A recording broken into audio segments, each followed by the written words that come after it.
Enquanto os homens levantavam pedras, Jesus abaixou-se e escreveu algo na areia. Ninguém sabe o que estava escrito, mas aquelas palavras invisíveis libertaram uma alma e revelaram o que é realmente justiça. Eu estava ali, no centro daquele círculo de ódio. Meu nome é Sara, e naquele momento eu tinha certeza de que minha vida terminaria naquela manhã quente de primavera, no pátio do templo. O sol ainda não havia alcançado seu ponto mais alto, mas o calor já era sufocante. Ou talvez fosse apenas o terror que me sufocava, fazendo cada respiração parecer impossível. As mãos que me arrastaram pelas ruas de Jerusalém não foram gentis. Meus joelhos sangravam. Meu rosto estava inchado de uma bofetada que recebi quando tentei me explicar. Mas o que eu poderia dizer? Fui pega. Não havia negação possível. Não havia escapatória. A lei era clara, e eu conhecia bem suas palavras. Se um homem cometer adultério com a mulher do seu próximo, tanto o adúltero quanto a adúltera terão que ser executados. Morte por apedrejamento. Eu já havia visto execuções antes. Todas nós já havíamos visto. Era impossível viver em Jerusalém e não testemunhar a justiça sendo aplicada da forma mais brutal possível. Eu me lembrava de uma mulher, anos atrás, sendo arrastada para fora da cidade. Eu era apenas uma criança, mas o som daquelas pedras atingindo carne e osso, os gritos que gradualmente se transformavam em silêncio, aquilo nunca me deixou. E agora era minha vez. Os fariseus me jogaram no chão como se eu fosse lixo. Meus cabelos, que eu sempre mantinha cuidadosamente cobertos, estavam soltos e sujos. Meu manto estava rasgado. Eu nem tive tempo de me vestir adequadamente quando me arrancaram daquela casa. A vergonha queimava mais quente que o sol acima de nós. "Mestre!" gritou um dos fariseus, sua voz cheia de falsa reverência. Esta mulher foi pega em adultério, no próprio ato. Ele praticamente cuspia as palavras, cada sílaba carregada de desprezo. Na lei, Moisés nos ordena apedrejar tais mulheres. O que tu dizes? Eu não ousava levantar os olhos, mas podia sentir o peso de dezenas de olhares sobre mim. Alguns curiosos, outros indignados, muitos cheios de uma justiça cruel que mal conseguiam conter. Eu podia ouvir o barulho das pedras sendo recolhidas, o som áspero de rocha contra rocha conforme os homens as pesavam em suas mãos, escolhendo as melhores para o massacre que estava por vir. Meu corpo inteiro tremia. Eu queria suplicar, implorar por misericórdia, mas minha garganta estava fechada. As palavras morriam antes mesmo de alcançarem meus lábios. O que eu poderia dizer? Eu era culpada. Não havia como negar. Mas então, algo inesperado aconteceu. No meio de todo aquele caos, de todas aquelas vozes acusadoras e sedentas por sangue, houve um silêncio. Não um silêncio completo. Os murmúrios continuavam. As respirações pesadas dos homens com pedras nas mãos ainda podiam ser ouvidas, mas um silêncio no centro da tempestade. Jesus, o homem que eles chamavam de Mestre, aquele sobre quem tantas histórias circulavam pelas ruas de Jerusalém, simplesmente se abaixou e começou a escrever na areia com o dedo. Eu arrisquei erguer meus olhos apenas o suficiente para ver. Ele estava tão calmo, tão completamente em paz, como se não estivesse cercado por homens prontos para executar uma mulher, como se não houvesse tensão no ar, como se fosse apenas mais um dia comum no templo. "Então, mestre", insistiu o fariseu, sua voz agora tingida de impaciência. "O que tu dizes? A lei é clara." Jesus continuou escrevendo. Seus dedos traçavam algo na poeira e na areia do pátio. Eu não conseguia ver o que era. Ninguém conseguia, realmente. Mas havia algo naquele gesto, algo na forma como ele se concentrava naquelas palavras invisíveis, que fez o ar ao nosso redor mudar. Os homens ao meu redor começaram a se agitar. Percebi que alguns deles se inclinavam, tentando ver o que Jesus escrevia. Outros trocavam olhares desconfortáveis. As pedras em suas mãos pareciam de repente mais pesadas. Eu não entendia o que estava acontecendo. Minha mente corria, tentando compreender. Teria ele escrito algo sobre mim? Sobre meu pecado? Estaria ele documentando minha culpa de alguma forma, preparando uma acusação ainda mais devastadora? Mas não. Não parecia ser isso. Os rostos dos fariseus, que momentos antes estavam contorcidos de indignação justa e talvez até de prazer antecipado pela execução, agora mostravam algo diferente. Havia desconforto ali, nervosismo. Um deles deu um passo para trás, quase imperceptivelmente. Minha mente começou a vagar. Mesmo ali, mesmo naquele momento de terror absoluto. Como eu havia chegado até ali?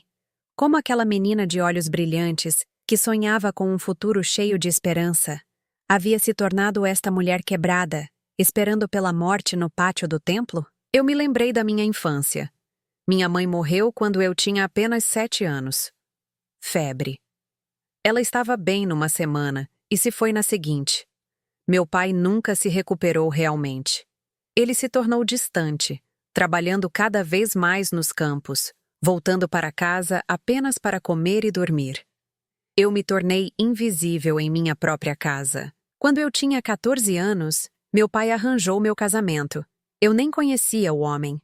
Ele era 25 anos mais velho que eu. Um viúvo com 3 filhos quase da minha idade. Mas meu pai precisava de uma boca a menos para alimentar. E aquele homem precisava de uma esposa para cuidar de sua casa. Não houve escolha. Não houve amor. Apenas obrigação.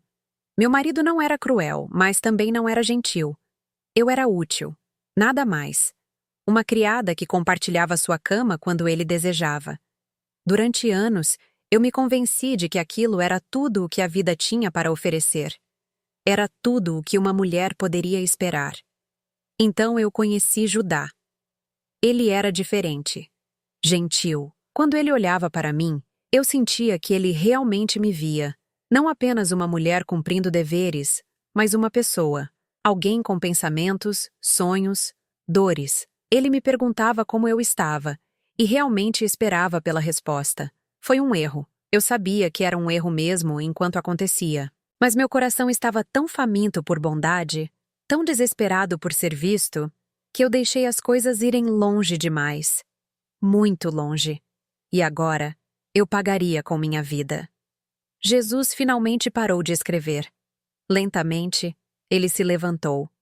Seus olhos percorreram o círculo de acusadores, pousando em cada rosto por um momento. E então, com uma voz que era ao mesmo tempo suave e poderosa, que de alguma forma podia ser ouvida claramente, apesar de não estar gritando, ele falou: "Quem de vocês estiver sem pecado, seja o primeiro a atirar a pedra nela." E então, ele se abaixou novamente e continuou a escrever na areia.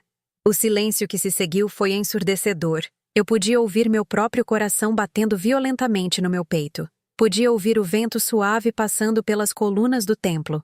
Podia ouvir a respiração pesada dos homens ao meu redor. E então, ouvi o som que nunca esquecerei pelo resto de minha vida. O som de uma pedra caindo na areia. Não atirada, apenas deixada cair. Liberada de dedos que repentinamente não conseguiam mais segurá-la. E então outra. E mais outra. Ouvi passos se afastando. Primeiro um par, depois outro. Arrisquei levantar meus olhos, realmente levantá-los desta vez, e vi os fariseus indo embora. Um por um, começando pelos mais velhos, aqueles cujas barbas eram mais brancas, cujos olhos haviam visto mais anos. Eles simplesmente se foram. Sem uma palavra, sem olhar para trás, eles deixaram cair suas pedras e partiram. Eu não conseguia entender.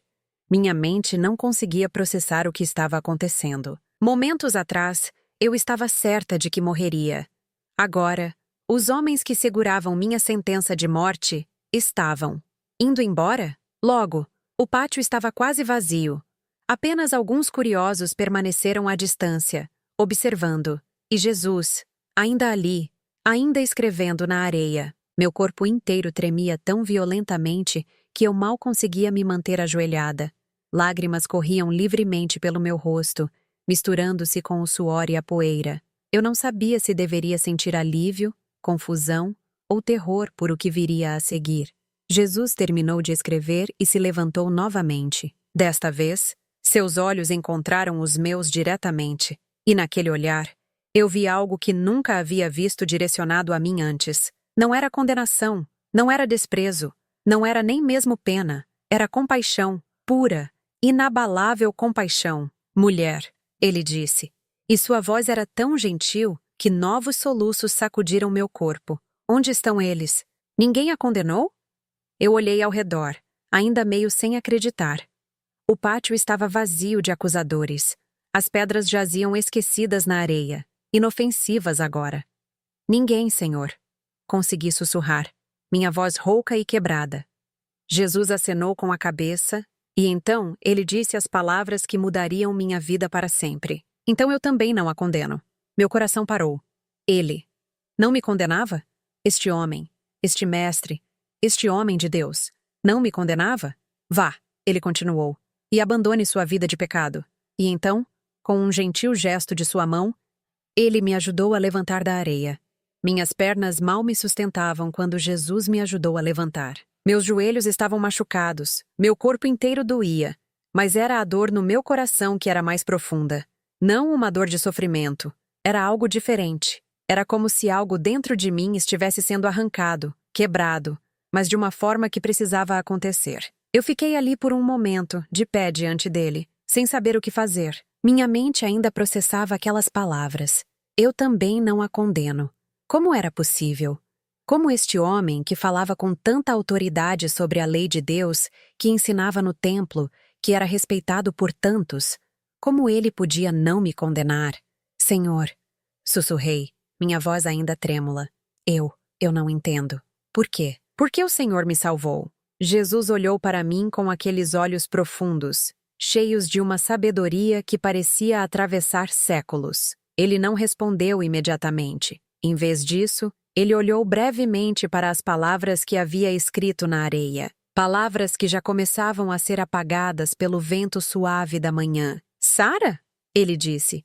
E eu me surpreendi que ele soubesse meu nome. Você acha que aqueles homens eram diferentes de você? Você acha que suas mãos eram limpas o suficiente para segurar aquelas pedras? Eu balancei a cabeça confusa. Mas eu cometi adultério, Senhor. A lei, ele interrompeu gentilmente, foi dada para mostrar às pessoas sua necessidade de misericórdia, não para que usassem como arma uns contra os outros. Aqueles homens vieram até mim não porque se importavam com a lei, mas porque queriam me testar. E você foi usada como isca em um jogo que não era seu. Suas palavras me atingiram como um raio. Eu nunca havia pensado nisso. Os fariseus estavam me usando? Mas então, onde estava o homem? Onde estava Judá, que estava comigo naquele quarto quando fomos descobertos? Por que ele não estava ali, esperando pelo mesmo destino? Como se lendo meus pensamentos, Jesus continuou. Eles trouxeram você sozinha. Você percebeu isso? A lei diz que ambos devem ser apedrejados, mas eles trouxeram apenas você. Isso não era sobre justiça, Sara. Era sobre poder. Era sobre controle. Lágrimas começaram a escorrer novamente pelo meu rosto. Toda a humilhação, toda a vergonha, toda a certeza de que eu merecia morrer, tudo começou a desmoronar diante dessa nova verdade. Eu havia sido usada, manipulada, transformada em um objeto de demonstração. Mas eu ainda piquei. Insisti, precisando dizer isso, precisando confessar. Eu traí meu marido. Eu quebrei meus votos. E você acha que Deus não sabe disso? Jesus perguntou, sua voz ainda gentil, mas firme. Você acha que precisa me contar algo que o Pai Celestial já não saiba? Sara, Deus conhece cada batida do seu coração. Ele conhece cada lágrima que você derramou em seu casamento sem amor. Ele conhece cada noite que você se sentiu invisível, indesejada, apenas útil. Ele sabe. Eu caí de joelhos novamente, mas desta vez não de terror, de alívio. De um alívio tão profundo que me deixava sem forças. Deus sabia. Ele sabia da minha dor, da minha solidão, da minha busca desesperada por ser vista como uma pessoa real. Isso não torna o que eu fiz certo, solucei, cobrindo meu rosto com as mãos. Não, Jesus concordou, ajoelhando-se ao meu lado. Não torna certo.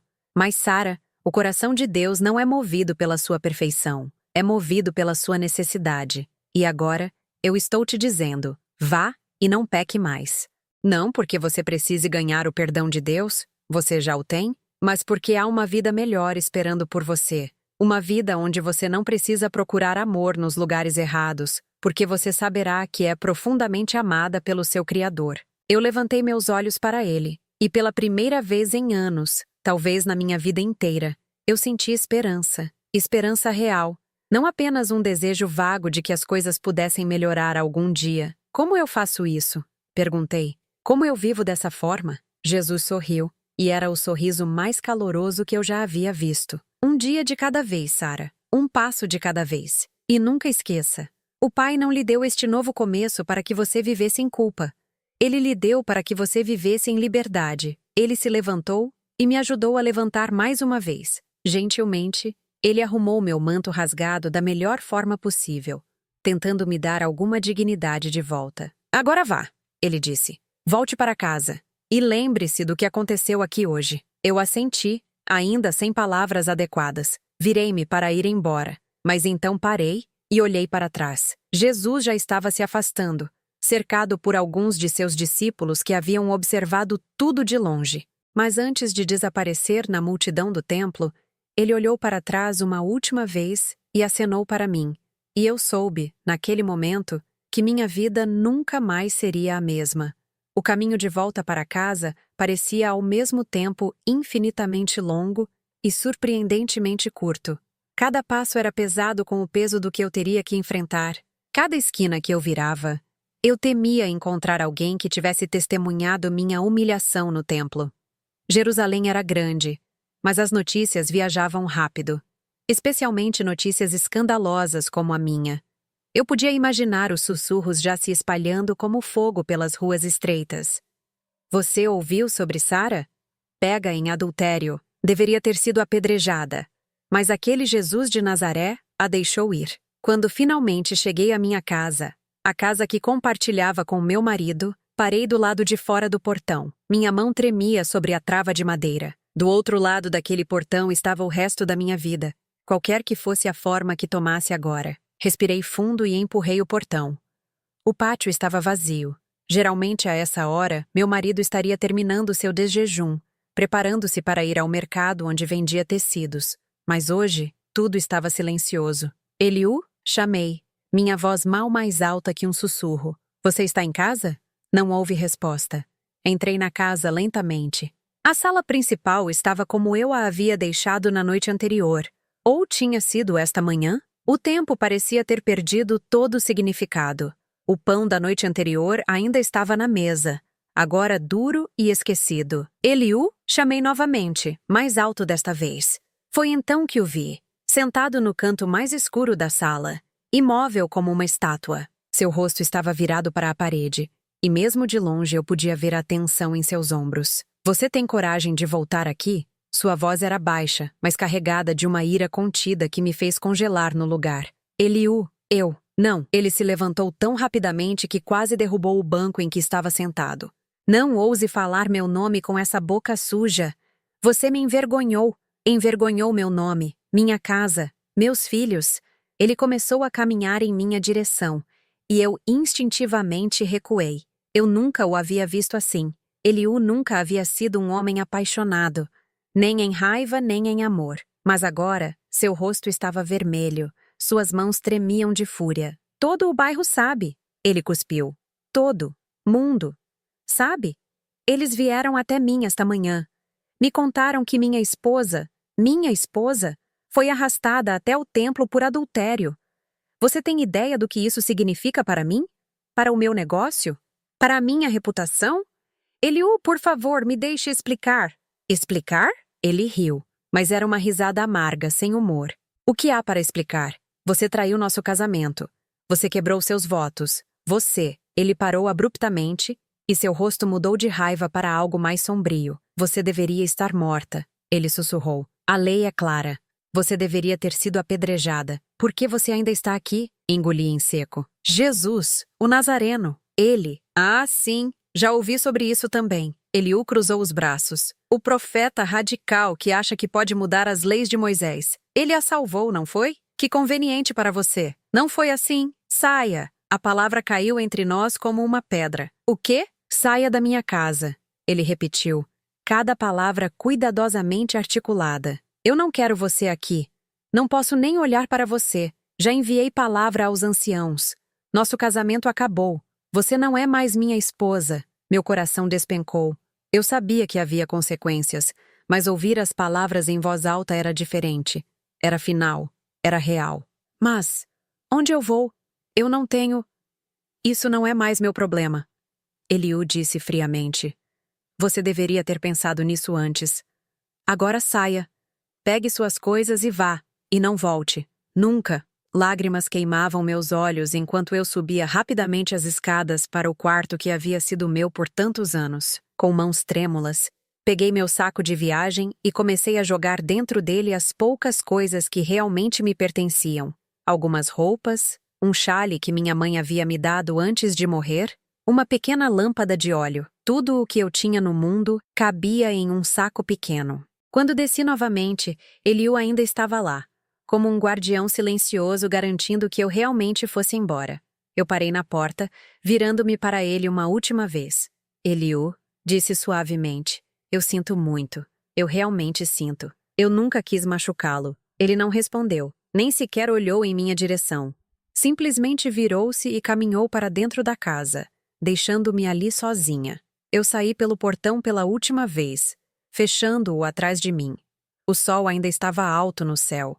Não tinha sido nem um dia inteiro desde que minha vida havia sido completamente despedaçada. Pela manhã, eu era uma mulher casada com um lar. Agora, à tarde, eu era uma mulher divorciada e sem teto, vagando pelas ruas de Jerusalém. Caminhei sem direção certa por horas. Meus pés me levaram por ruas familiares, mas agora tudo parecia diferente. Eu via rostos conhecidos, vizinhos com quem havia conversado centenas de vezes, mas agora eles desviavam o olhar quando me viam. Alguns sussurravam para seus companheiros enquanto eu passava. Uma mulher até cuspiu no chão ao meu lado. Eu era uma pária agora, marcada, manchada para sempre. Quando a noite começou a cair, eu me encontrei nas partes mais pobres da cidade, onde as ruas eram mais estreitas e o cheiro de lixo e esgoto era mais forte. Era aqui que as pessoas sem lar se reuniam, os mendigos, os doentes, os rejeitados pela sociedade. Encontrei um canto entre dois edifícios, um pequeno espaço onde eu poderia me encolher e passar a noite. O chão era frio e duro, e eu podia ouvir ratos correndo nas sombras. Abracei meu saco de viagem contra o peito e permiti que as lágrimas finalmente caíssem livremente. O que eu faço agora, Deus? Sussurrei para a escuridão. Jesus me disse para viver em liberdade. Mas como? Como eu faço isso quando não tenho nada? Quando todos me odeiam? Quando estou completamente sozinha? O silêncio foi minha única resposta. O Deus que Jesus disse que me conhecia, que sabia de cada lágrima que eu havia derramado. Onde ele estava agora? Por que ele havia me salvado da morte apenas para me deixar aqui, sozinha e desesperada? Eventualmente, exausta de chorar e de tudo o que havia acontecido, eu adormeci ali mesmo naquele canto sujo. Acordei com alguém cutucando meu ombro. Abri os olhos rapidamente, assustada, e vi um homem velho e sem dentes olhando para mim com curiosidade. Você é nova por aqui, ele disse, sua voz áspera. Melhor você se levantar antes que os guardas da cidade passem. Eles não gostam de ver gente dormindo nas ruas. Eu me levantei rapidamente, sentindo cada músculo do meu corpo protestar. Dormir no chão frio havia deixado tudo doendo. Minha roupa estava suja e amassada, e eu provavelmente parecia tão miserável quanto me sentia. Obrigada, murmurei para o velho, mas ele já estava se afastando, arrastando seus pés descalços pela rua. O sol mal havia nascido, mas a cidade já estava começando a acordar. Comerciantes abriam suas lojas, mulheres carregavam jarros de água das fontes públicas, crianças corriam pelas ruas jogando seus jogos matinais. A vida continuava. Para todos, exceto para mim. Meu estômago roncou alto, me lembrando que eu não havia comido desde. Quando? Ontem de manhã? Antes de tudo acontecer? Eu nem conseguia me lembrar. Procurei no meu saco e encontrei algumas moedas. Quase nada. O suficiente, talvez, para comprar pão por alguns dias, se eu fosse cuidadosa. Mas depois disso? O que aconteceria depois disso? Comecei a caminhar pelas ruas, sem destino real. Eu passei por uma sinagoga onde costumava ir com Eliú nos sábados. Vi o rabino parado na porta cumprimentando as pessoas. Quando ele me viu, seu rosto se endureceu e ele rapidamente entrou, fechando a porta atrás de si.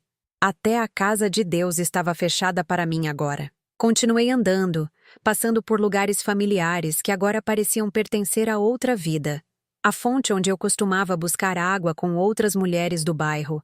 O mercado onde eu comprava vegetais frescos. O parque onde eu às vezes sentava à sombra de uma figueira. Todos esses lugares estavam perdidos para mim agora. Nos dias seguintes, desenvolvi uma rotina de sobrevivência. Eu acordava cedo e procurava trabalho, qualquer trabalho. Oferecia-me para lavar roupas, limpar casas, carregar água, mas assim que as pessoas reconheciam quem eu era, elas fechavam suas portas na minha cara. Não queremos sua tipo aqui, uma mulher me disse, apertando seu xale em volta dos ombros como se minha presença pudesse contaminá-la. Uma adúltera em minha casa?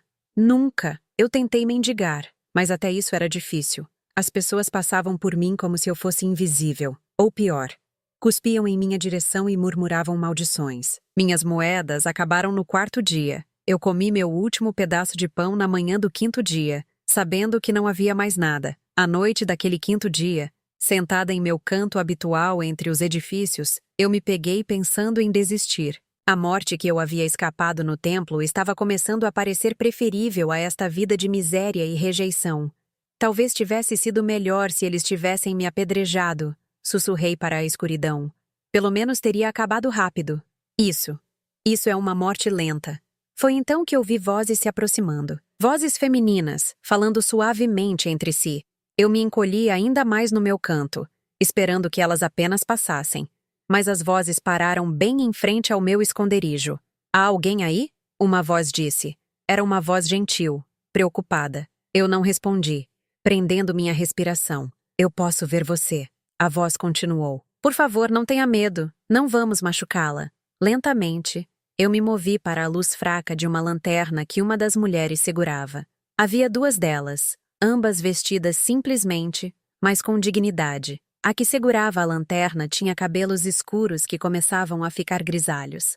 A outra era mais jovem, talvez da minha idade. Você tem um lugar para dormir? A mulher mais velha perguntou. Eu balancei a cabeça negativamente. Comida? Novamente balancei negativamente. As 2 mulheres trocaram olhares significativos. Então a mais velha se abaixou até ficar no meu nível, seus olhos encontrando os meus na escuridão. Meu nome é Maria, ela disse. Maria de Magdala. Alguns me chamam de Maria Madalena. E esta é Joana. Nós seguimos Jesus de Nazaré. Nós o servimos e ajudamos no seu ministério. Meu coração pulou ao ouvir o nome de Jesus. Essas mulheres o conheciam? Elas eram suas seguidoras? Eu o conheço. Consegui dizer, minha voz rouca por não ter sido usada por dias. Ele me salvou. Maria sorriu, e era um sorriso que de alguma forma conseguia ser ao mesmo tempo triste e cheio de compreensão. Ele salvou a mim também, ela disse suavemente. Ele me salvou de 7 demônios que me atormentavam. Eu estava completamente perdida, destruída. Mas ele me libertou. Ela estendeu sua mão para mim. Venha conosco. Temos um lugar onde você pode ficar, comida que você pode comer, e pessoas que não vão julgá-la. Eu olhei para aquela mão estendida, mal ousando acreditar. Mas vocês nem me conhecem. Vocês não sabem o que eu fiz. Sabemos que você é alguém que precisa de ajuda, Joana falou pela primeira vez. E isso é tudo que precisamos saber, com lágrimas escorrendo pelo meu rosto. Eu peguei a mão de Maria e deixei que ela me ajudasse a levantar. Meus joelhos estavam fracos, meu corpo tremia de fome e exaustão. Mas enquanto essas 2 mulheres me apoiavam de cada lado, eu senti algo que não sentia há dias: esperança. Elas me levaram para uma casa modesta na parte mais quieta da cidade.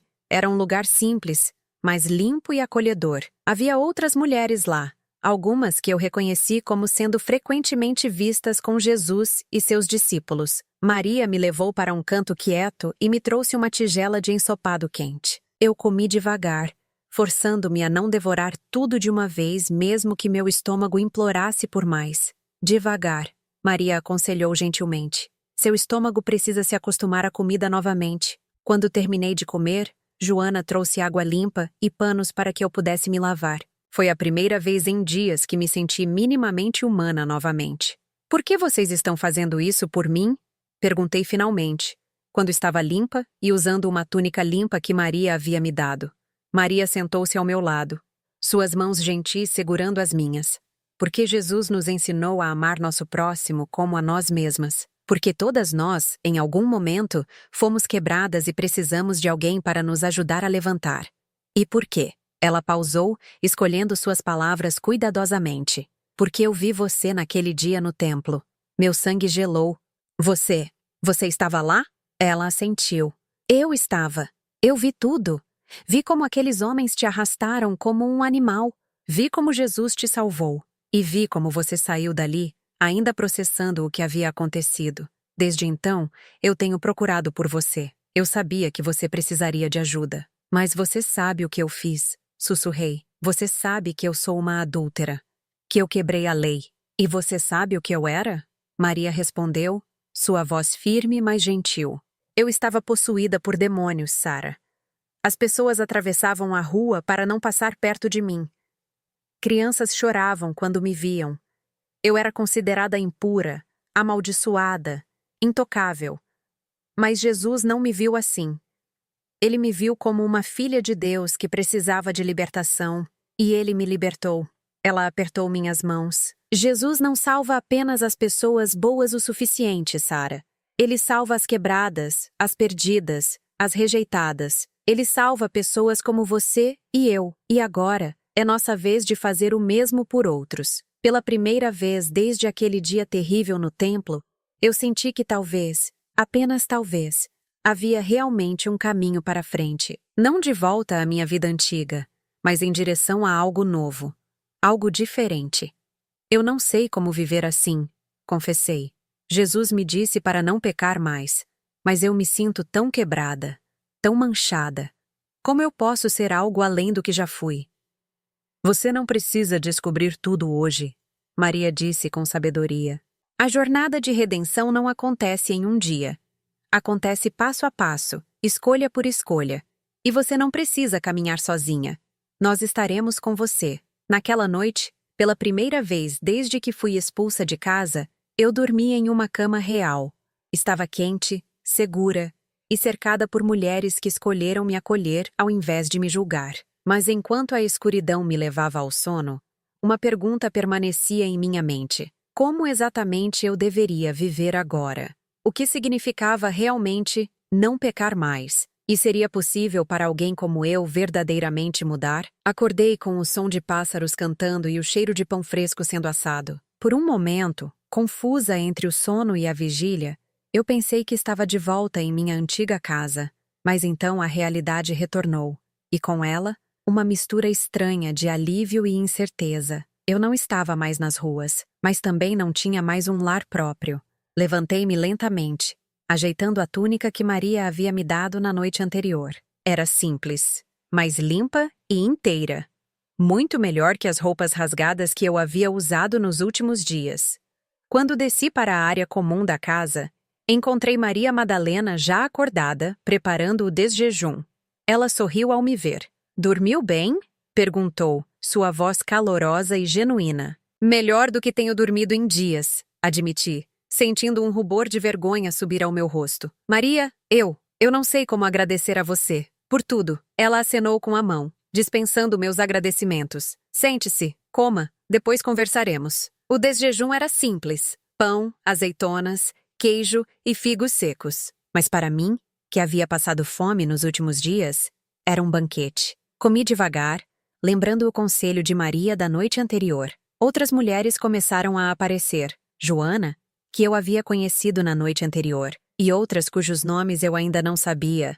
Todas eram gentis, cumprimentando-me com sorrisos e palavras amáveis. Nenhuma me julgou. Nenhuma me perguntou sobre meu passado. Após o desjejum, Maria me pediu para caminhar com ela. Saímos da casa e caminhamos pelas ruas de Jerusalém. Mas desta vez, com Maria ao meu lado, eu não me sentia tão exposta, tão vulnerável. Sara, Maria começou enquanto caminhávamos. Eu quero lhe contar minha história. Não porque você precisa saber, mas porque acho que pode ajudá-la a entender que você não está sozinha nesta jornada. Eu assenti, curiosa, mas também nervosa.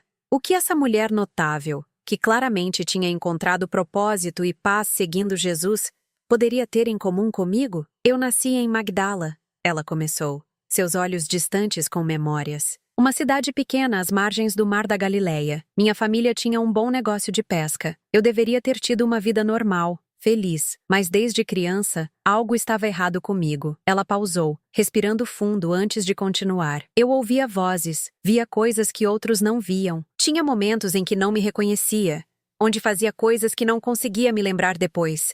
Minha família pensou que eu estava amaldiçoada.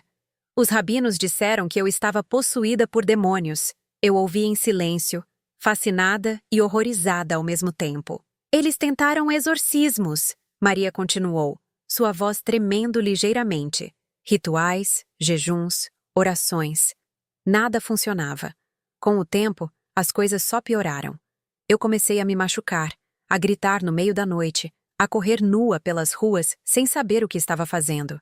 Minha família, envergonhada, me afastou. Eu vivi nas ruas, nos cemitérios, em lugares onde ninguém mais ia. Maria, sussurrei, sentindo lágrimas queimarem meus olhos. Eu sinto muito.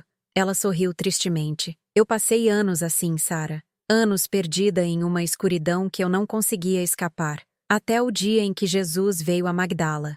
Seu rosto se iluminou ao falar dele. Eu o ouvi ensinando na sinagoga. Mesmo em meu estado confuso, algo em sua voz me alcançou. Eu consegui me aproximar dele. E quando ele colocou suas mãos sobre minha cabeça e ordenou que os demônios saíssem. Sara, foi como se correntes que eu nem sabia que estava usando fossem quebradas. Pela primeira vez em anos, minha mente estava clara. Eu era eu mesma novamente.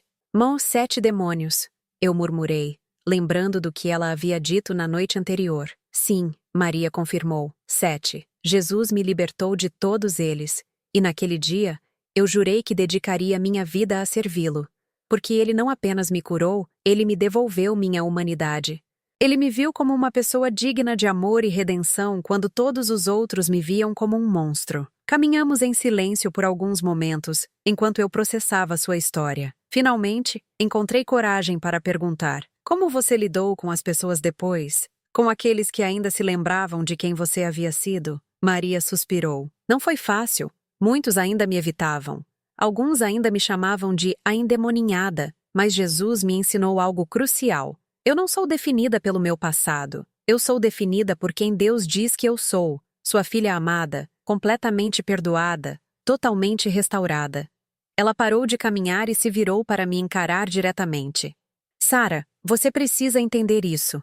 Aquele dia no templo, quando Jesus escreveu na areia e disse que não te condenava, ele não estava apenas te salvando da morte. Ele estava te oferecendo uma nova identidade. Você não é mais Sara, a adúltera. Você é Sara, a filha amada de Deus. Mas como eu faço as pessoas verem isso? Perguntei, frustração vazando em minha voz. Como eu faço elas esquecerem o que eu fiz? Você não faz, Maria respondeu gentilmente. Você não pode controlar o que os outros pensam ou dizem sobre você. A única coisa que você pode controlar é quem você escolhe ser a partir de agora. E Sara? Essa escolha precisa vir de dentro, não do que os outros pensam de você. Continuamos nossa caminhada, e Maria me mostrou alguns lugares onde Jesus frequentemente ensinava. Ela me contou histórias sobre os milagres que ele havia feito, as pessoas que ele havia curado, os ensinamentos que haviam transformado vidas. Há uma mulher que você precisa conhecer, Maria disse eventualmente. Ela também foi salva por Jesus de uma situação impossível. Seu nome é Susana. Ela estava doente, desenganada pelos médicos, sem esperança. Jesus a curou, e desde então ela tem usado seus recursos para apoiar seu ministério. Ela tem recursos? Perguntei curiosa. Sim, ela vem de uma família abastada. Mas ela não deixa isso defini-la. Ela usa suas bênçãos para abençoar outros. Maria sorriu. Na verdade, a casa onde você está ficando pertence a ela. Ela a abriu para mulheres como nós. Mulheres que precisavam de um novo começo. Voltamos para a casa no fim da tarde. Lá, Maria me ensinou a ajudar com as tarefas diárias. Preparar comida, lavar roupas, limpar a casa. Era trabalho simples, mas honesto. E pela primeira vez desde que deixei a casa de Eliú, eu me senti útil. À noite, todas as mulheres se reuniram para a oração. Foi estranho no início.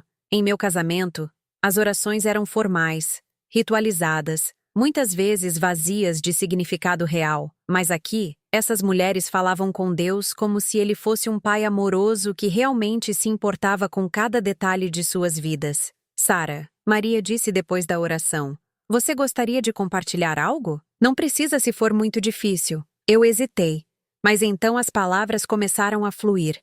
Contei-lhe sobre meu casamento sem amor, sobre como me senti invisível por tantos anos, sobre meu erro e suas consequências. Contei sobre aquele dia terrível no templo e como Jesus me salvou.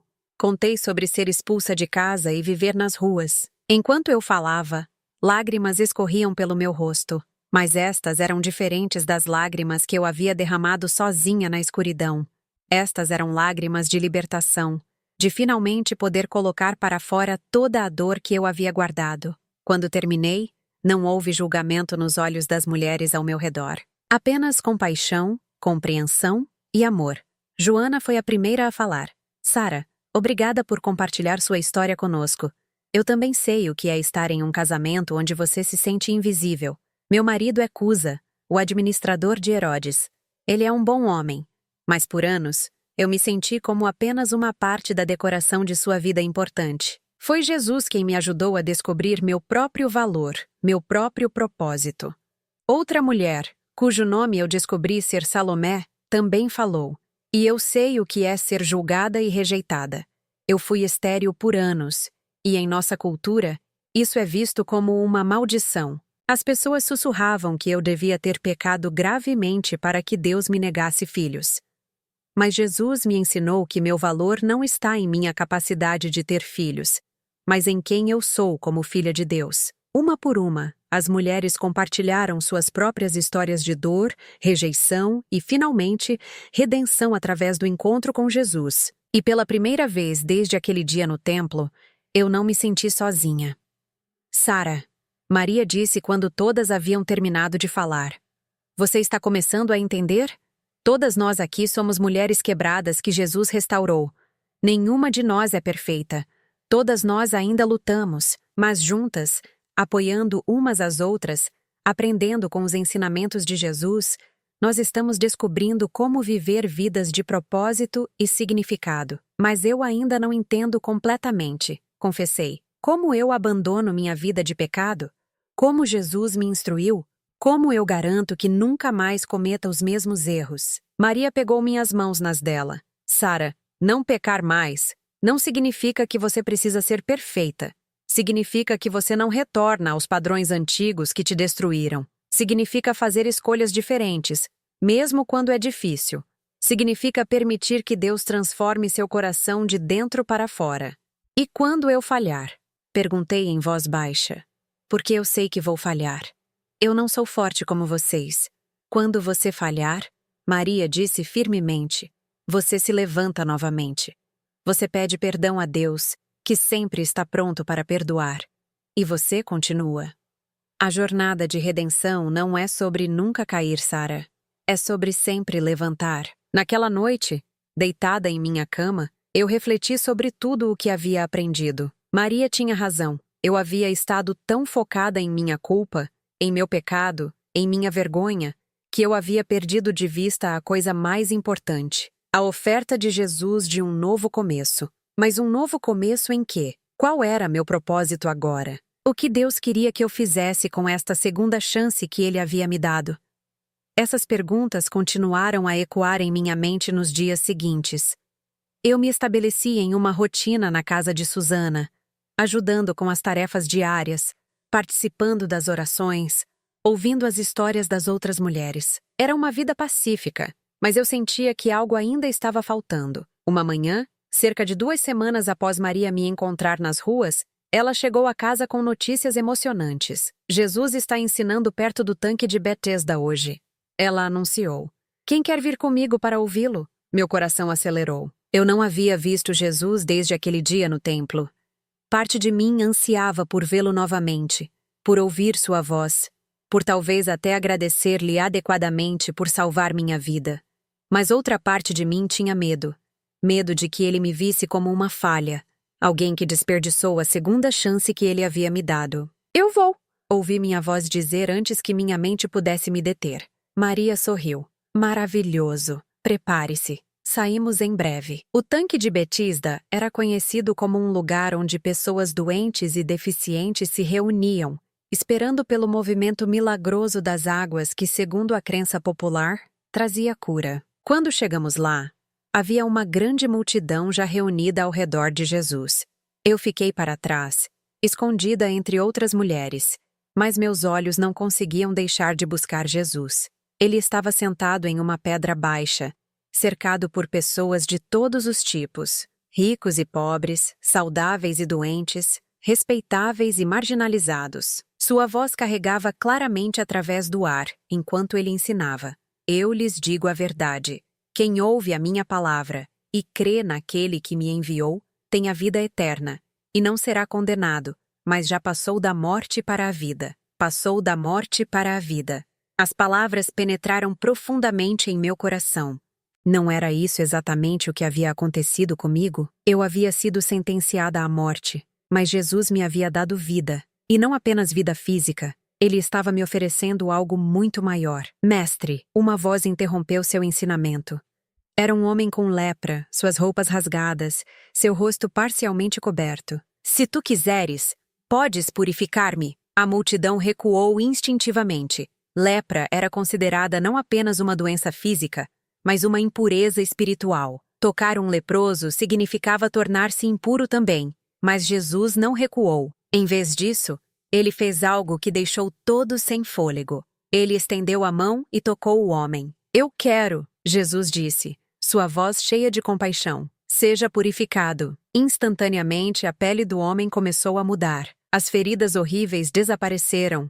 A coloração pálida e doentia foi substituída por pele saudável. O homem olhou para suas próprias mãos, incrédulo, e então caiu aos pés de Jesus, chorando de gratidão. A multidão explodiu em murmúrios de espanto. Eu mesma senti lágrimas escorrerem pelo meu rosto. Jesus não apenas curava corpos, ele restaurava a dignidade. Ele tocava os intocáveis. Ele via valor onde outros viam apenas vergonha, assim como ele havia feito comigo. Após a cura do leproso, Jesus continuou ensinando. Ele falou sobre o amor de Deus, sobre perdão, sobre viver uma vida de propósito e significado. Mas foi uma parábola específica que realmente captou minha atenção.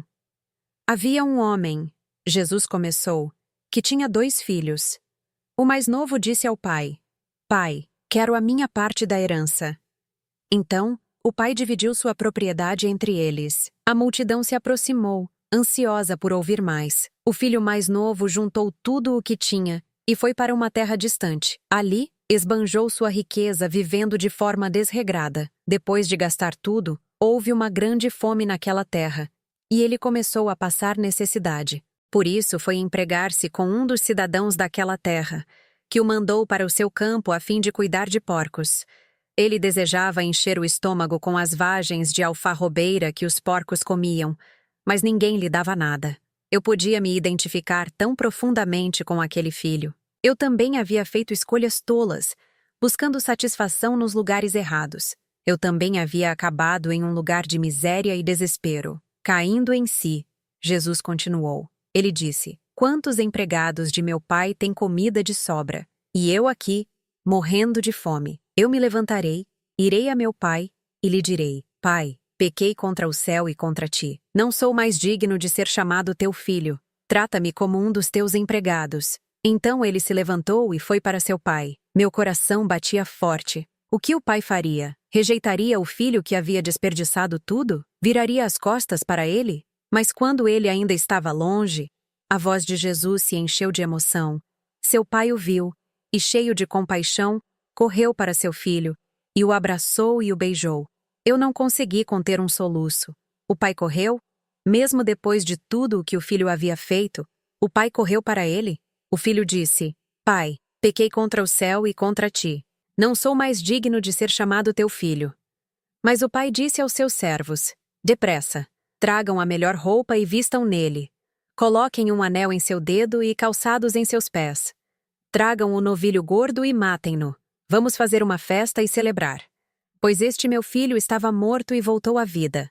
Estava perdido e foi achado. Lágrimas agora corriam livremente pelo meu rosto. Maria, ao meu lado, gentilmente segurou minha mão. Jesus terminou a parábola, mas eu mal conseguia ouvir o resto. Aquela história era sobre mim, era sobre todas nós. O pai na parábola era Deus, e ele não estava esperando para nos punir quando voltássemos para ele. Ele estava correndo em nossa direção, pronto para nos abraçar, pronto para nos restaurar completamente. Após o ensinamento, a multidão começou a se dispersar lentamente. Maria sugeriu que fôssemos embora, mas eu não conseguia me mover.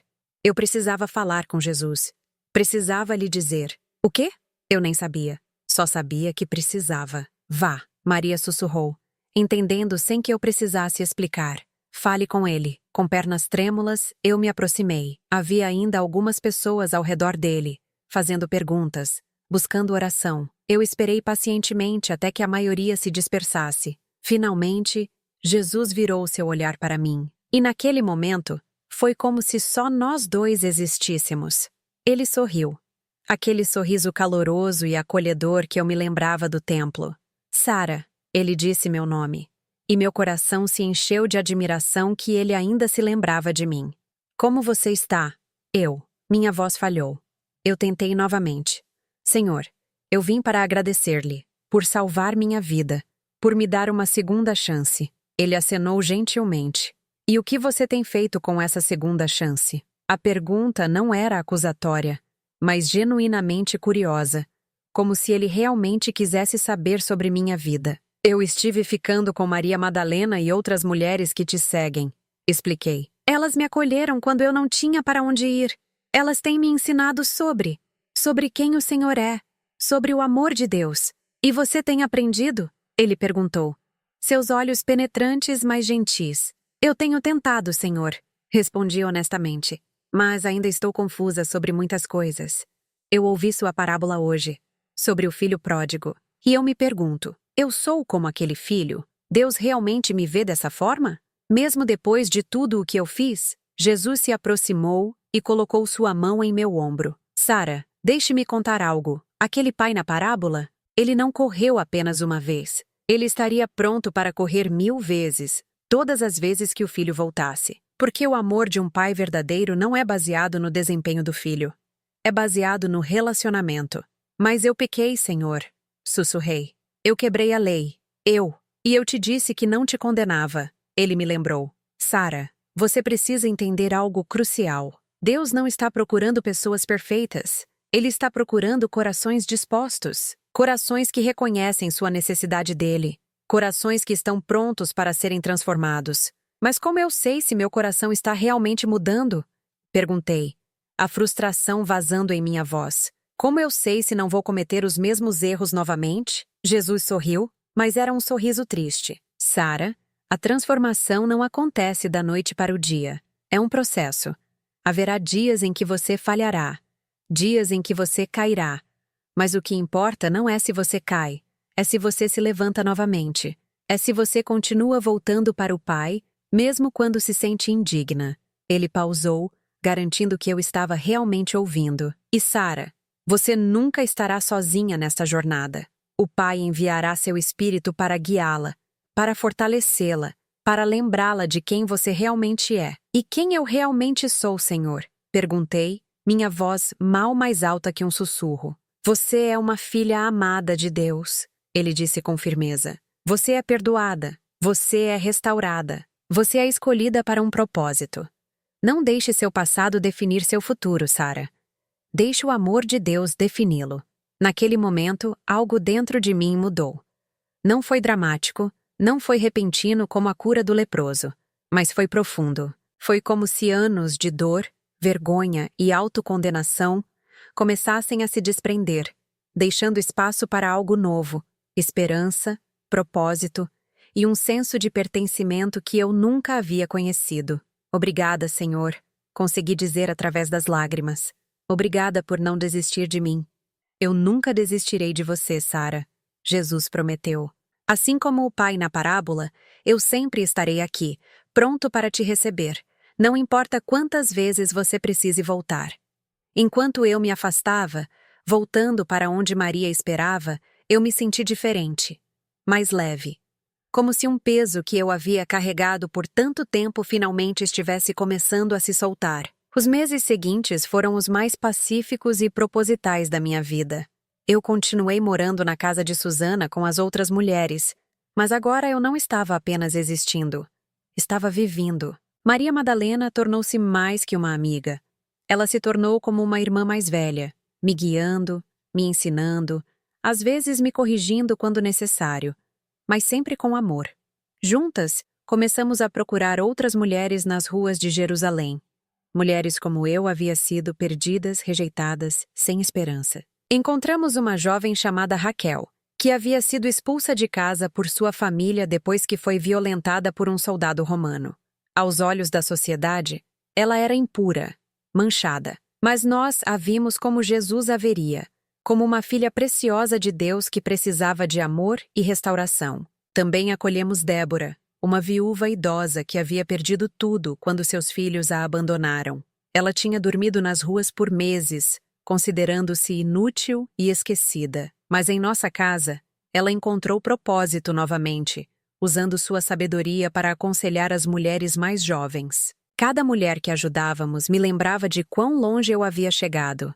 Cada vez que eu estendia minha mão para alguém em necessidade, eu me lembrava de como Maria havia estendido sua mão para mim naquela noite escura. Frequentemente, seguíamos Jesus enquanto ele ensinava em várias partes de Jerusalém e das cidades vizinhas. Eu nunca me cansava de ouvir suas palavras. Cada parábola, cada ensinamento, parecia falar diretamente ao meu coração. Mas então, tudo mudou. Foi durante a Páscoa. Jerusalém estava cheia de peregrinos que vieram de todas as partes para celebrar a festa. O ar estava carregado de expectativa e tensão. Havia rumores circulando. Alguns diziam que Jesus se declararia rei. Outros sussurravam que as autoridades estavam planejando prendê-lo. Maria Madalena estava mais nervosa do que eu já havia visto. Algo está diferente desta vez. Ela me disse enquanto preparávamos a refeição na noite anterior à Páscoa. Jesus tem falado sobre sua morte. Ele disse que veio para dar sua vida como resgate por muitos. Mas por quê? Perguntei sentindo um aperto no peito. Por que ele morreria? Ele não fez nada errado. Ele é. Ele é perfeito. Eu não entendo completamente também, Maria admitiu, suas mãos tremendo enquanto cortava vegetais. Mas eu confio nele. E precisamos estar preparadas para o que vier. Naquela noite, não consegui dormir. Algo no ar parecia pesado, opressivo. Orei como Maria havia me ensinado, mas a paz que geralmente vinha não chegou. A notícia chegou antes do amanhecer. Jesus foi preso! Joana irrompeu na casa, seu rosto pálido e olhos vermelhos de lágrimas. No Getsêmani, Judas o traiu. Os guardas do templo o levaram. O mundo pareceu parar. Jesus, preso? Como era possível? Precisamos ir. Maria Madalena já estava pegando seu manto. Precisamos descobrir o que está acontecendo. Seguimos pelos rumores e pela multidão, nossos corações martelando de medo. Encontramos Pedro, um dos discípulos mais próximos de Jesus, escondido em um canto escuro perto do pátio do sumo sacerdote. Pedro, Maria o chamou. O que aconteceu? O rosto dele estava coberto de lágrimas. Eu o neguei. Ele chorou. 3 vezes. Como ele disse que eu faria. Eles estão fazendo um julgamento falso. As acusações são mentiras. Tudo são mentiras. Meu coração se partiu ao ver aquele homem forte que havia deixado tudo para seguir Jesus, agora completamente despedaçado. Ao longo do dia, seguimos Jesus através de seu sofrimento. Vimos quando ele foi levado a Pilatos, o governador romano. Ouvimos a multidão. Aquela mesma multidão que dias antes o havia aclamado, agora gritando: "Crucifica-o! Crucifica-o!" Eu não conseguia entender. Como as pessoas podiam ser tão volúveis? Como podiam querer matar um homem que havia apenas feito o bem? Mas então me lembrei. Eu também havia sido julgada por uma multidão furiosa. Eu também havia estado do lado errado da justiça humana. A única diferença era que Jesus havia me salvado. Quem salvaria ele agora? Vimos quando ele foi açoitado. Cada golpe do chicote parecia rasgar não apenas sua carne, mas nossos corações também. Maria Madalena segurou minha mão tão apertado que seus dedos ficaram brancos. Vimos quando colocaram uma coroa de espinhos em sua cabeça, zombando dele. Salve, Rei dos Judeus! O sangue escorria por seu rosto, mas seus olhos ainda continham aquela mesma compaixão que eu havia visto quando ele escreveu na areia por mim. E então começou a longa caminhada até o Calvário. Jesus carregava sua própria cruz, tropeçando sob o peso dela. Seu corpo havia sido tão espancado que ele mal conseguia andar. A multidão que se alinhava nas ruas era uma mistura de zombadores e aqueles que choravam. Nós o seguimos. Maria Madalena, eu, Joana, Salomé e outras mulheres que o amavam. Também havia Maria, sua mãe. O sofrimento em seu rosto era impossível de descrever. Ver seu filho sendo levado para a morte desta forma. Eu não conseguia nem começar a imaginar sua dor. Quando chegamos ao Calvário, assisti horrorizada enquanto os soldados pregavam Jesus na cruz. O som daqueles martelos batendo nos pregos através de suas mãos e pés me assombrará para sempre. Cada golpe ecoava através do ar. Cada grito de dor penetrava até o âmago da minha alma. Eles ergueram a cruz. E Jesus ficou pendurado ali, entre dois criminosos. Acima de sua cabeça, uma placa dizia: "Este é Jesus, o Rei dos Judeus." Fiquei ali com as outras mulheres ao pé da cruz enquanto horas passavam. O sol queimava impiedosamente, mas não podíamos deixá-lo. Não podíamos abandoná-lo como tantos outros haviam feito. Jesus falou algumas vezes durante aquelas horas terríveis. Ele olhou para os soldados que o haviam crucificado e disse: "Pai, perdoa-lhes, pois não sabem o que fazem." Perdoá-los? Mesmo agora?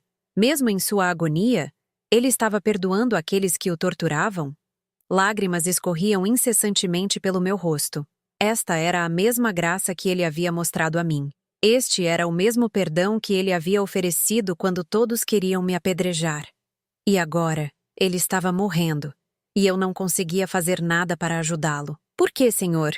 sussurrei, minha voz perdida entre os soluços. "Por que isso está acontecendo? Você salvou tantos. Por que ninguém pode te salvar?" Maria, sua mãe, estava ao meu lado. Mesmo em sua própria agonia, ela colocou seu braço ao redor de mim.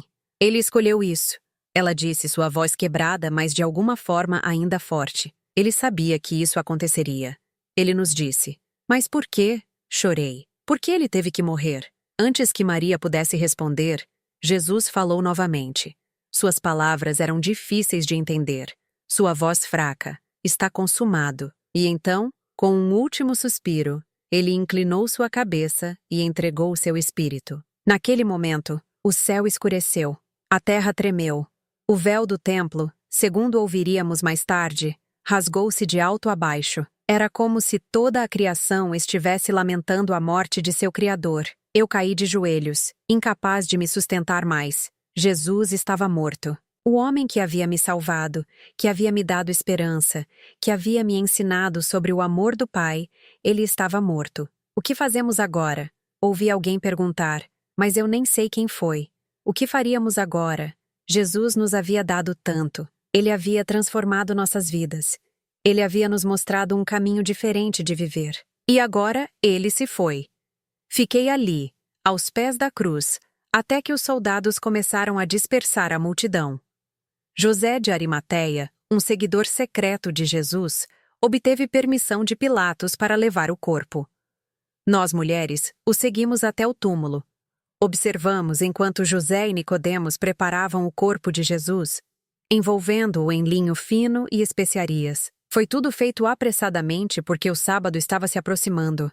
Eles o colocaram em um túmulo novo, escavado na rocha, e rolaram uma grande pedra para selar a entrada. E então fomos forçadas a ir embora, a esperar até que o sábado passasse antes que pudéssemos voltar e adequadamente preparar seu corpo. Aquele sábado foi o mais longo da minha vida. Nós, mulheres, nos reunimos na casa de Susana, mas mal falamos. O que havia para dizer? Nosso mestre estava morto. Nossas esperanças estavam enterradas com ele naquele túmulo. Eu me encontrei questionando tudo. Tudo o que Jesus havia me ensinado, tudo o que eu havia começado a acreditar sobre o amor de Deus, sobre seu plano, sobre meu propósito, tudo parecia sem sentido agora. Se Jesus, que era bom e perfeito, podia ser morto tão brutalmente, o que isso dizia sobre a justiça de Deus? Se ele não podia ou não salvaria seu próprio filho, por que eu acharia que ele se importaria comigo? A escuridão que eu pensava ter deixado para trás começou a se infiltrar novamente em meu coração. A dúvida, o desespero, a sensação de que talvez nada realmente importasse. Tudo voltou com força total. Maria, disse finalmente na noite de sábado. Eu não sei se posso fazer isso. Eu não sei se posso continuar acreditando quando tudo acabou assim. Maria Madalena olhou para mim com olhos vermelhos de tanto chorar. Eu entendo, Sara. Eu também estou lutando. Mas...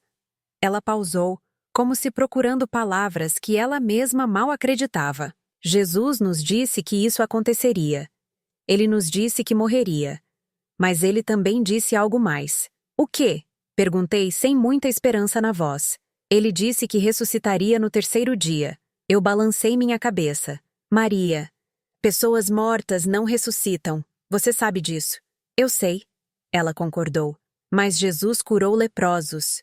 Ele fez cegos enxergarem. Ele alimentou milhares com alguns pães e peixes. Ele até ressuscitou Lázaro dos mortos. Se ele podia fazer tudo isso, ela pausou, deixando a possibilidade pairar no ar. Sara, eu escolho acreditar. Não porque faz sentido, mas porque confio nele. E amanhã, quando o sábado terminar, vou ao túmulo. Você vem comigo? Eu olhei para Maria.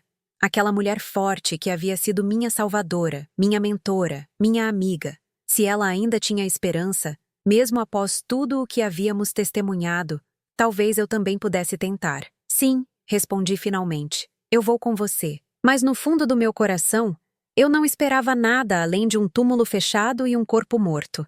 Jesus estava morto. E com ele, morrera toda a esperança que eu havia começado a cultivar. Ou assim eu pensava. Acordei antes do amanhecer no primeiro dia da semana. Maria Madalena, Joana, Salomé e eu pegamos as especiarias que havíamos preparado e saímos na escuridão. Quando chegamos ao túmulo, ficamos paralisadas de choque. A pedra já havia sido rolada para o lado. O túmulo estava aberto. Maria foi a primeira a se recuperar, correndo em direção à entrada. O túmulo estava vazio. O linho em que o corpo de Jesus havia sido envolto estava ali, cuidadosamente dobrado, mas Jesus não estava. Alguém levou seu corpo. Maria chorou, sua voz cheia de angústia, mas então 2 homens com roupas resplandecentes apareceram. Caímos com o rosto no chão, aterrorizadas. Por que vocês estão procurando entre os mortos por aquele que vive? Um deles perguntou. Ele não está aqui. Ressuscitou. Ressuscitou. A palavra ecoou em minha mente como um trovão. Mas como era possível? Eu havia visto ele morrer. Saímos correndo para contar aos discípulos. Pedro e João correram para ver por si mesmos. João foi o primeiro a acreditar. Ele ressuscitou. Ele sussurrou, admiração preenchendo sua voz. Maria e eu ficamos perto do túmulo. De repente, vimos um homem. Pensei que fosse o jardineiro. Mulher, ele disse, por que você está chorando? Maria respondeu, Senhor, se o Senhor o levou embora, diga-me onde o colocou. O homem então disse uma única palavra, Maria. Reconhecemos aquela voz. Era Jesus. Jesus estava vivo, de pé ali diante de nós. Raboni! Maria gritou, caindo a seus pés. Eu também caí de joelhos, mal conseguindo acreditar. Jesus olhou para mim. Sara, você duvidou? Você achou que tudo estava perdido? Sim, Senhor. Sussurrei envergonhada. Eu sinto muito. Sara, a fé não significa nunca duvidar.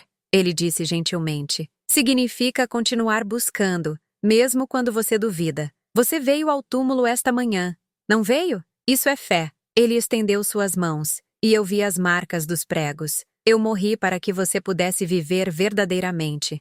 Não apenas sobreviver, Sara, mas viver com propósito, com alegria, com a certeza de que você é amada. Mas eu sou tão fraca, Senhor, solucei. Como posso viver assim? Você não viverá sozinha, ele prometeu. Em breve, enviarei o Espírito Santo, que viverá dentro de você. Ele a guiará, a fortalecerá. E Sara, você não é definida por suas falhas. Você é definida pelo meu amor por você. E esse amor nunca falha. Com essas palavras, ele desapareceu de nossa vista. Os dias seguintes foram extraordinários. Jesus apareceu várias vezes. Eu estava presente quando ele restaurou Pedro, perguntando-lhe 3 vezes, você me ama? Uma pergunta para cada negação. Se Jesus podia restaurar Pedro, havia esperança para todos nós. 40 dias após a ressurreição, Jesus nos reuniu no Monte das Oliveiras. Vocês receberão poder quando o Espírito Santo descer sobre vocês, ele disse, e serão minhas testemunhas até os confins da terra. E então, diante de nossos olhos, ele começou a ascender aos céus. Ficamos ali, olhando para cima, até que uma nuvem o ocultou. 2 anjos apareceram. Este mesmo Jesus voltará da mesma forma como o viram ir. Voltamos para Jerusalém com corações cheios de expectativa. Cerca de 120 de nós nos reunimos em oração constante, esperando a promessa do Espírito Santo. E então, no dia de Pentecostes, aconteceu. De repente, veio do céu um som como o de um vento muito forte, enchendo toda a casa. Línguas como de fogo apareceram e pousaram sobre cada um de nós. Todos fomos cheios do Espírito Santo. Era impossível descrever o que senti. Era como se algo vazio dentro de mim agora estivesse preenchido. Era poder, mas também paz. Era a presença de Deus dentro de mim, parte de mim. Saímos às ruas e Pedro pregou com ousadia. Jesus de Nazaré foi ressuscitado por Deus. Arrependam-se e sejam batizados. 3.000 pessoas se converteram naquele dia. Nos meses seguintes, a igreja cresceu rapidamente, e eu encontrei meu propósito, alcançando mulheres marginalizadas como eu havia sido. Lembro-me de uma manhã quando vi uma jovem sendo arrastada por homens furiosos. Ela foi pega em imoralidade, gritavam. Era exatamente como havia acontecido comigo. Sem pensar, me coloquei entre a mulher e seus acusadores. Vocês querem apedrejá-la? Então precisam apedrejar a mim primeiro, porque eu também cometi o mesmo pecado. Os homens se entreolharam, desconfortáveis, e se dispersaram. Ajoelhei-me ao lado da jovem. Venha, deixe-me contar sobre o amor de Deus. Seu nome era Tamar. Ela se tornou uma das muitas mulheres que acolhemos. Ver sua transformação era como reviver minha própria jornada. Os anos passaram. Maria Madalena permaneceu minha mais próxima amiga. Quando ela estava prestes a partir, segurei sua mão. Continue, Sara. Ela sussurrou. Continue contando às mulheres sobre as palavras invisíveis que Jesus escreveu naquela areia. Continue mostrando que a graça de Deus pode alcançá-las. E eu levei suas palavras a sério. Agora sou uma mulher velha. Meus cabelos estão brancos. Minhas mãos tremem. Mas meu coração ainda arde com o fogo daquele Pentecostes. Minha fé ainda está ancorada naquele momento quando Jesus escreveu na areia e me salvou. Olho para trás e vejo a mão de Deus em cada momento. Vejo como Ele pegou uma mulher quebrada, condenada à morte, e a transformou em instrumento de sua graça. As pessoas me perguntam o que Jesus escreveu na areia. Você nunca descobriu? Eu sorrio. Não vi as palavras, mas entendi a mensagem. Ele escreveu sobre misericórdia, sobre graça, sobre um amor que não conta pecados, mas oferece novos começos. Ele escreveu sobre um Deus interessado em nossa restauração, não em nossa destruição. E então conto minha história, não para me glorificar, mas para glorificar aquele que me salvou. Conto sobre o dia em que deveria ter morrido, mas recebi vida. Sobre como aquelas palavras invisíveis libertaram não apenas meu corpo, mas minha alma. Conto que a verdadeira justiça não é sobre punição, mas sobre redenção. Não é sobre o que merecemos, mas sobre o que a graça oferece livremente. Hoje olho para as dezenas de mulheres cuja vida toquei. Mulheres como Tamar, como Esther, como tantas outras. Algumas se tornaram líderes na igreja. Outras vivem vidas quietas de fé. Mas todas carregam a mesma mensagem. Em Jesus, há sempre esperança para um novo começo. Enquanto o sol se põe sobre Jerusalém, sento-me em quietude, refletindo sobre a fidelidade de Deus. Penso em Jesus, que um dia voltará. Penso no Espírito Santo, que tem sido meu consolador. Penso no Pai, cujo amor me alcançou no meu pior. E meu coração transborda de gratidão. Eu era Sara, a adúltera condenada. Mas Jesus me viu e me chamou de algo diferente. Filha amada, completamente perdoada, eternamente valorizada. Aquelas palavras invisíveis que ele escreveu na areia mudaram tudo. Elas libertaram incontáveis almas das cadeias da vergonha, da culpa e do desespero. E essa é a mensagem que deixo. Não importa quem você é, o que você fez ou quão longe caiu, a graça de Deus pode alcançá-lo. Aquele que escreveu palavras de vida na areia ainda está escrevendo histórias de redenção nos corações de todos que o buscam. Vá e não peque mais, Jesus me disse. Não como ameaça, mas como convite. Um convite para uma vida melhor, mais plena, mais livre do que eu jamais imaginei possível. E eu aceitei esse convite. Todos os dias, continuo aceitando. Que você também encontre coragem de aceitar o convite de Jesus. Que você experimente o poder transformador daquelas palavras invisíveis que libertam almas e revelam a verdadeira natureza da justiça divina. Uma justiça temperada com misericórdia, fortalecida com amor e eternamente comprometida com nossa redenção. Esta é minha história. Esta é minha testemunha. Esta é a prova viva de que nenhuma vida está além do alcance da graça de Deus. E se Ele pôde redimir alguém como eu, Ele pode redimir qualquer um. Esta é minha oração final. Que cada mulher que ouvir esta história saiba, no fundo de seu coração, que ela é profundamente amada por Deus. Que ela saiba que seus erros passados não definem seu futuro. Que ela saiba que Jesus ainda está escrevendo na areia. Não palavras de condenação, mas palavras de vida, de esperança, de amor eterno. Que as palavras invisíveis que libertaram minha alma libertem também a sua. Que você descubra, como eu descobri, que o amor de Deus é maior que qualquer pecado, mais profundo que qualquer vergonha, mais forte que qualquer condenação, e que você viva, verdadeiramente viva, na liberdade gloriosa que Jesus comprou para você na cruz e confirmou em sua ressurreição. Esta é a verdadeira justiça de Deus. Não destruição, mas restauração. Não morte, mas vida abundante. Não condenação, mas amor eterno.